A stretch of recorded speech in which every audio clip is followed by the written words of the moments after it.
Welcome to Book Ginger. If you're looking to find more happiness and purpose as you age, this summary is for you. From Strength to Strength by Arthur C. Brooks is a bestseller book, written by a Harvard professor, that shows you how to turn life's changes into chances for growth. In 9 clear chapters, Brooks shares wisdom from social science, philosophy, and his own experiences. Now, with the help of this summary, you can move away from chasing superficial rewards and focus on what truly matters.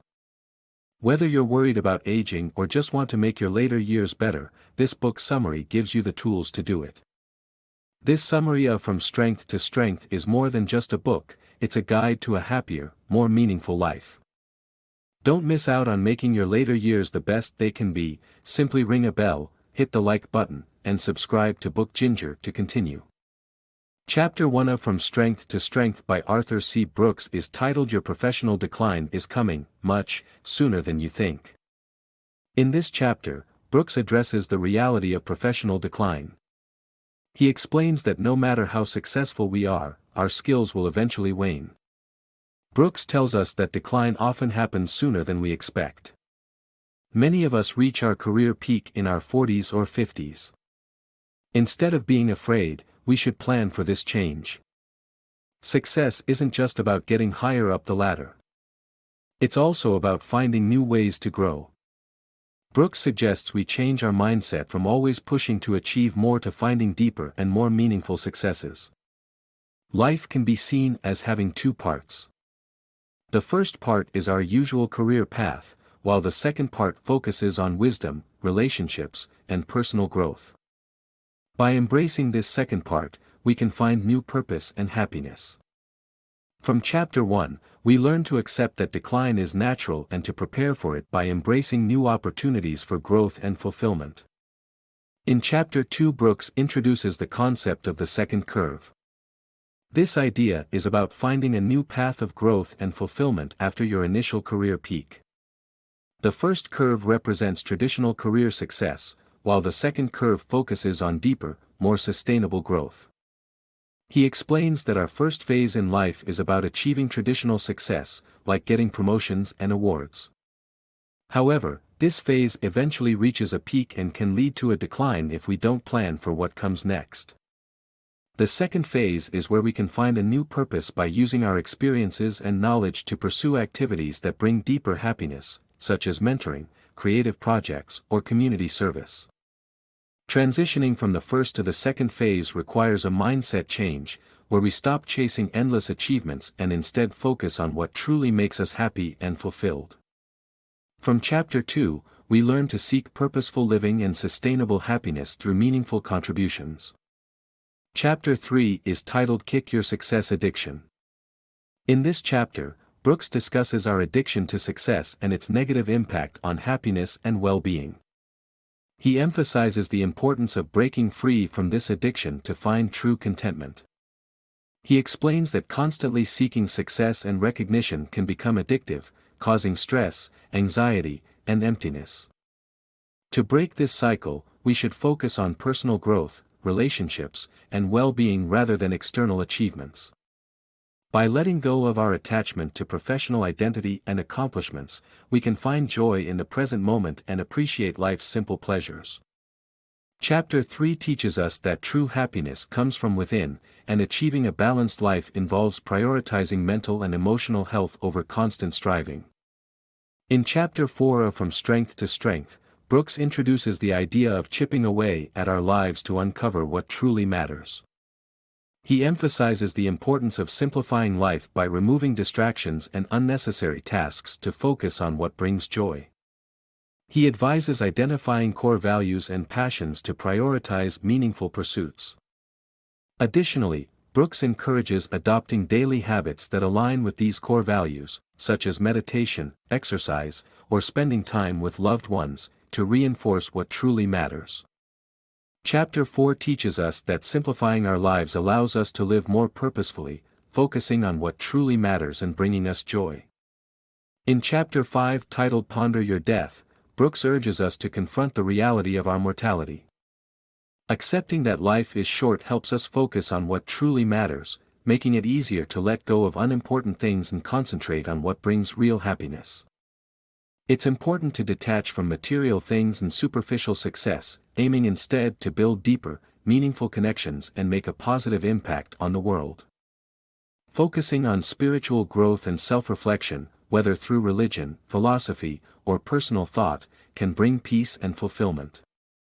Additionally, thinking about the impact we want to leave behind and how our actions today will affect others in the future can inspire us to act in more selfless and meaningful ways.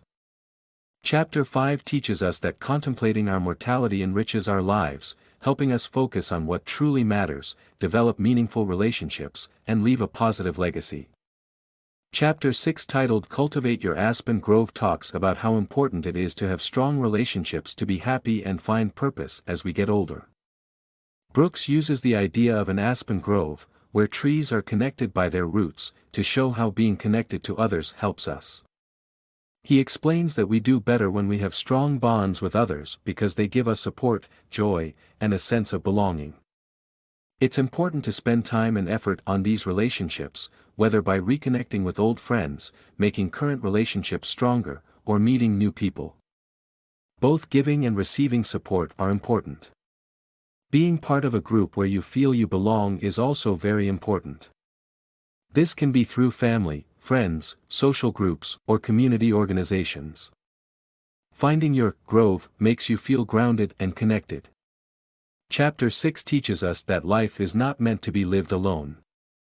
By investing in our relationships and communities, we can do better and find more meaning in the second half of life.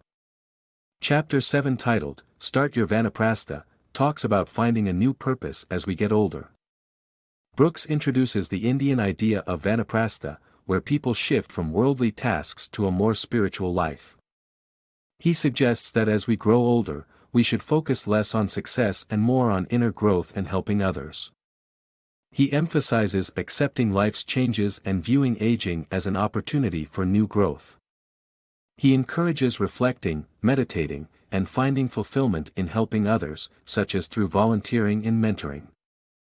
Letting go of the need for external approval and finding happiness in the journey itself is crucial. We learn from this chapter that the second half of life can be fulfilling by embracing change, growing internally, helping others, and finding purpose beyond external rewards. Aging is about transforming and thriving in new ways. Chapter 8, titled Make Your Weakness Your Strength, shows us to turn our weaknesses into assets. Brooks shares stories and research to show that vulnerability is a strength. By acknowledging our limits, we can grow and connect better with others. He argues that what we see as weaknesses can be strengths if used effectively. Changing our perspective on weaknesses is key. View them as opportunities for growth. Embracing continuous learning and being open to new experiences helps turn weaknesses into strengths. We learn from Chapter 8 that embracing vulnerability, leveraging unique traits, shifting perspectives, and committing to learning can turn flaws into powerful assets. It's about being authentic and resilient, not perfect. In Chapter 9 of From Strength to Strength, Brooks talks about aging with grace and purpose. He uses the metaphor of casting into the falling tide to illustrate finding meaning as we get older. He explains that professional decline is natural and we should accept it, adjusting our goals. This mindset shift is important for our well-being. Inner growth becomes crucial, focusing on personal and spiritual development for lasting fulfillment beyond professional achievements. Brooks emphasizes serving others, which brings a deep sense of purpose, and highlights the importance of strong relationships with family and friends for emotional support and enrichment. We learn from Chapter 9 that aging can be fulfilling if we focus on inner growth, helping others, and nurturing relationships. True happiness comes from within, and the best is yet to come. In conclusion, Brooks summarizes his message with 7 powerful words. Lift up others, seek purpose over success, cultivate relationships, embrace change, practice detachment, find joy in the present, and prioritize inner growth. These principles guide us in finding happiness and fulfillment in the second half of life. The conclusion teaches us that true success and happiness come from within, and by following these principles, we can create a life that gets better with age. By following these principles, we can create a life that gets better with age, finding true happiness and fulfillment from within. Thanks for watching. If you found this summary helpful, please like, comment, share, and subscribe to Book Ginger.